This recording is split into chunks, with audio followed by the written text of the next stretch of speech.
स्वागत है दोस्तों। नई प्राथमिक शिक्षक भर्ती को लेकर सरकार की तरफ से कुछ उनके नए आंकड़े दिए गए हैं। उस हिसाब से देखा जाए तो इन आंकड़ों के हिसाब से शिक्षक भर्ती आपके ठंडे बस्ते में जाती हुई दिख रही है।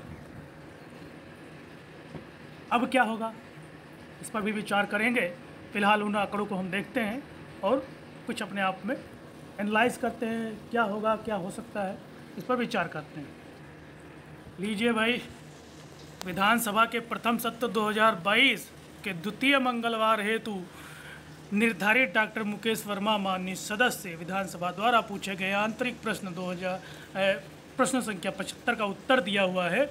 इसमें दिखाया गया है कि विद्यालय तो प्राथमिक विद्यालय में जो बच्चों की संख्या है वो 1,28,60,939 है और अध्यापकों की संख्या 3,32,734 इन्होंने बताई है। उच्च प्राथमिक में देख लेते हैं तो उच्च प्राथमिक में 52,53,772 बच्चे हैं और अध्यापक हैं उनको पढ़ाने के लिए 1,20,860। ठीक है, इन आंकड़ों पर ध्यान दीजिएगा। अगर सहायक अध्यापक के अनुसार देखें बच्चों का छात्र अनुपात तो 38 बच्चों पर एक अध्यापक है। ठीक है, जबकि शिक्षा नीति के अनुसार 30 विद्यार्थियों पर एक अध्यापक का होना बहुत ज़रूरी है। देखिए, यहाँ पे सरकार बैक फुट पर आती है। सरकार कह रही कि हमारा छात्र अनुपात बराबर है, लेकिन छात्र अनुपात आप इन्हीं आंकड़ों से देख सकते हैं कि किस तरह का है। दूसरा उनका कथन कहने का यह है कि उनके पास शिक्षा मित्रों की संख्या 1,47,766 है। ठीक है, और उस हिसाब से छात्र और शिक्षक का अनुपात 46:1 है, यानी कि उन्होंने मैनेज किया है। जब आप शिक्षा मित्रों को शिक्षक मानते हैं तो उनके हिसाब से वेतन दीजिए, और आप कोड के अनुसार उन्हें शिक्षक जब तक नहीं मान सकते जब तक वो टेट पास ना कर ले। ठीक है, तो आप इसका जवाब दीजिए। आपने जो हलफनामा दिया था कि 51,000 पद खाली हैं, अब तो इन आंकड़ों से लग रहा है करीब 90 से 1 लाख 90,000 से 1 लाख पद अभी भी खाली हैं प्राथमिक विद्यालयों में। आप बैकफुट पर आते जा रहे हैं। दूसरा आपको बता दें कि परिषदीय उच्च प्राथमिक विद्यालयों में जो अनुपात है इनका वो 43:1 है। ठीक है, और अनुदेशकों को भी इन्होंने शिक्षक के रूप में काउंट किया है।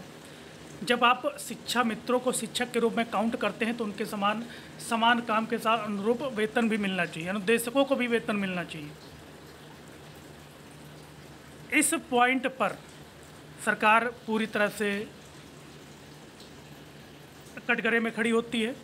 और दूसरा सवाल मैं आपसे ये कहना चाह रहा हूँ कि प्रश्न है, इसका क्या अर्थ आप समझ सकते हैं, क्या नहीं समझ सकते हैं, कि लगातार कोचिंग संस्थाओं द्वारा नए नए बैच शुरू करे जा रहे हैं, प्रारंभ किए जा रहे हैं और विद्यार्थियों को भ्रमित किया जा रहा है कि आप तैयारी करते रहिए, शिक्षक भर्ती की मांग को पीछा उसमें शामिल अपनी सहभागिता बिल्कुल भी ना दिखा पाएँ। मैं उन छात्रों को कहना चाहता हूँ कि अगर आप शिक्षक भर्ती की मांग में नहीं आ सकते तो आपका कोचिंग करना बिल्कुल ही व्यर्थ चला जाएगा, जब शिक्षक भर्ती आएगी ही नहीं। मानसिक तनाव में आज के समय 16, 17, 18 बैच वाले चल रहे हैं कि शिक्षक भर्ती नहीं आ रही है। दूसरी तरफ है बीएड और बीटीसी वाला जो एक पॉइंट फंसा हुआ है, तो उसमें भी काफ़ी ज़्यादा देरी जो हमारे नेतागण हैं शिक्षक भर्ती की मांग कर रहे हैं वो एकदम बिल्कुल ठंडे बस्ते में खुद स्वयं चले गए हैं। शिक्षक भर्ती मांग करने का क्या सही समय है, क्या नहीं समय है, कुछ भी पता नहीं। विधानसभा चुनाव से पहले एक लग रहा था, एक जोश था, वो जोश अब ठंडा पड़ा हुआ है। कई सारे नेता बनना चाहते हैं शिक्षक भर्ती को लेकर, लेकिन जब ज़रूरी है, जब प्रयास करने चाहिए, तब शांत वहाँ बैठे हुए हैं। और एक चीज़ और मैं आपको बताना चाहूँगा, जो शिक्षा मित्र जो भाई बहनें हैं उनको भी अवगत करें कि आपको शिक्षक मानते हैं लेकिन आपको समान कार्य समान वेतन नहीं दिया जा रहा। अनुदेशकों को भी अवगत कराने की बहुत ज़रूरत है कि आपको शिक्षक के रूप में काउंट करते हैं लेकिन आपका वेतन ये है, और कुछ नियम कानून है जिसकी वजह से आप संविदा कर्मी हैं, आपको शिक्षक नहीं माना जाएगा। लोगों को इन आंकड़े के द्वारा भ्रमित किया जा रहा है, जबकि आप देख सकते हैं कि प्राथमिक विद्यालय और उच्च प्राथमिक विद्यालय का जो सहायक अध्यापकों का अनुपात है, उससे यह पता चलता है कि प्राथमिक विद्यालय में करीब 90 से 1 लाख विद्यार्थियों 90 से 1 लाख शिक्षकों की कमी है और प्राथमिक विद्यालयों में भी शिक्षकों की कमी है। उससे यह एक इस बात से निर्धारण होता है कि सरकार अपने काम को, अपनी लापरवाही को किस तरह से छिपाना चाहती है और शिक्षक भर्ती को ठंडे बस्ते में डालना चाहती है। दोस्तों, अगर आप शिक्षक भर्ती का इंतज़ार कर रहे हैं, आप वेट कर रहे हैं, आप तैयारी कर रहे हैं, आप मेहनत कर रहे हैं, तो शिक्षक भर्ती की मांग को लगातार रखना चाहिए। अपने नेतागण, चाहे जो नेता हो, उसको जागरूक करें, उसे मोटिवेट करें, उससे बात करें कि आप शिक्षक भर्ती की मांग क्यों नहीं कर रहे हैं।